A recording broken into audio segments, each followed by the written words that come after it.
Now that we've got the three geometries imported in our Nuke scene, let's look at pulling in the render camera that was used for this scene as well too. So to pull in a camera data into Nuke, it's fairly simple. So what we want to do is we want to create a camera node. And if we just do camera, pop this out. And if we go to the File tab, you have this option to read data from file. So if you select this, it gives us the option to navigate and point to a camera data.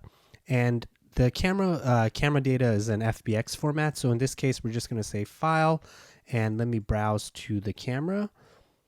And the camera is called master camera, and it's an FBX format. So if I hit open, we get this dialog box asking us, are you sure you want to read this camera file and destroy the current camera data? And we currently don't have any camera data to this, so we're just going to say yes. And you could see right now the camera, our file is pointing to the camera. It's animation stack take 1, and the node name is camera render. We also have the default camera selections from perspective, top down, all that stuff that was exported along with this. But our main interest here is the render camera itself too. So it already has our frame rate set by default. And if we go down to the camera tab itself too, you could see the translations and rotations are grayed out because they're being read from a 3D scene. And if we look at our curve editor, you could see the camera data and animation in this as well. And now if we look into our 3D scene, you could see the camera is pointing up. And if we view our camera and look through it, and if I lock this camera,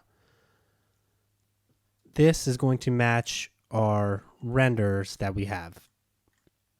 So toggling back and forth again, we've got our 3D camera and we have our geometry matching. And if we go to another frame rate, frame like 1052,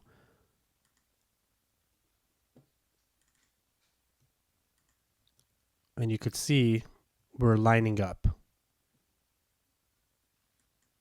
And if we go, for example, to the last frame, or not last frame, near the later on in the frame range here, for example, 1126, and we look at our geometry,